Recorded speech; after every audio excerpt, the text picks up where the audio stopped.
Our first impairment was identified by the PNM application's full band capture clustering engine that identified a resonant peak impacting 2 subscribers. No, the resonant peak is still there. It's not showing up on the meter on the DR. There. You see it? You see it now? Oh yeah, I see it right there. Yeah, see it. I see the spike. Yeah, right there. Okay, now you show back up. Right. Yeah, see, I'm losing 14 dB between 249 and 255. And there it went nice and flat. Yep, just by loosening up a couple of screws. So, as you said, it was a grounding issue. And so there, I don't know if you guys have read the SCTE 280 paper. The SCTE 280 paper talks about the response that we saw and what the manifestations are that cause that. And this right here is this little metal right here. This is the finger stock that I was talking about that has to make a good connection with the lid. And if any corrosion gets on this finger stock, then you're going to get those same type of flat as can be. Perfectly flat. Nice job, guys. Replacing the corroded LE fixed the problem. Our second impairment was identified as a nearby modem on the flap list. The flap list identifies a number of underlying RF impairments, in this case a modem with low transmit power and low SNR or MER causing intermittent issues for the subscriber. You're also like, You even lock them down. Yeah, you're transmitting at a 32. well, yeah. 32, actually 31.5, 31.5, 31.5. So I think the more important thing is how do we need to get the modem transmit power to be higher. Yeah.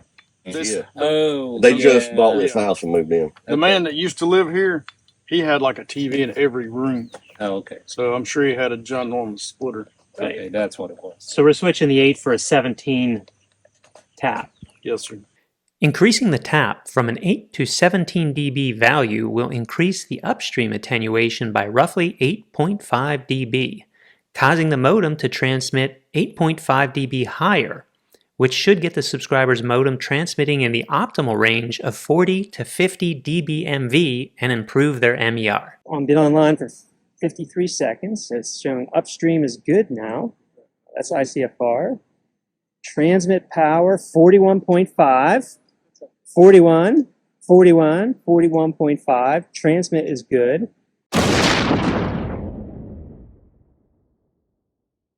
Impairment 3 was identified by the PNM's upstream clustering engine, which prioritizes subscribers experiencing outside plant impairments based on impact severity.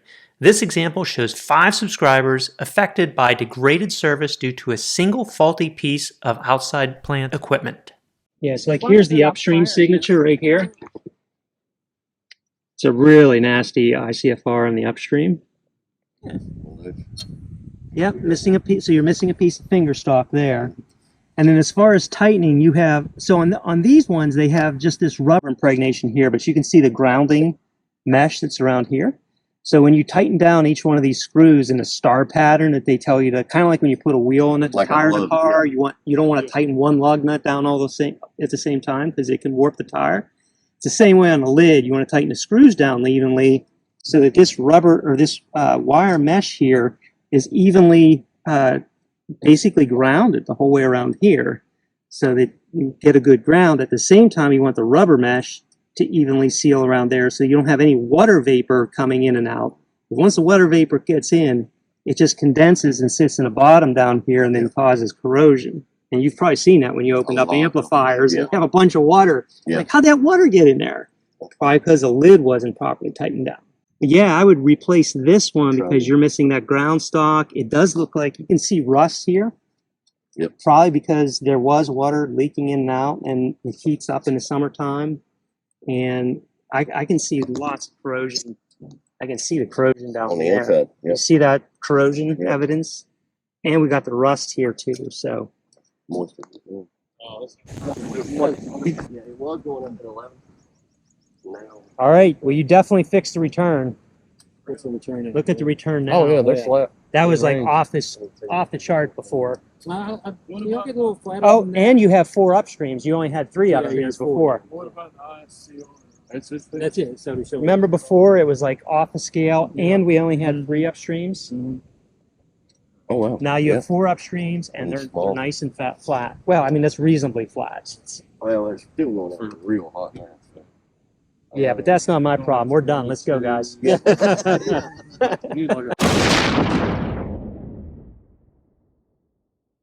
Impairment number 4 was identified by the PNM application as a flapping and intermittent modem, causing the subscriber to have intermittent issues. Upon closer inspection, the modem had an aperiodic standing wave, which is not present on any other neighbor modems, possibly indicative of water in the drop. The downstream looked, Wonky.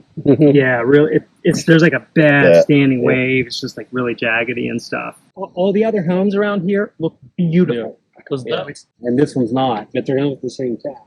So it's got to be the drop. That's not a new connector. What we're chasing. Oh, that's exactly what we're chasing. Yeah. Yeah. So that's full band. So you can see that water dripping out. Yeah, but this one. Oh my gosh. There's your water soaked cable.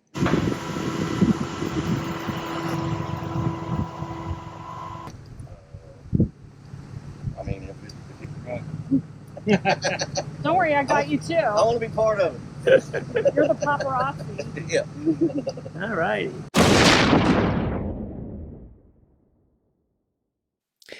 After fixing the water-soaked cable, we found the subscribers downstream looked great, but their upstream still looked bad with poor upstream frequency response.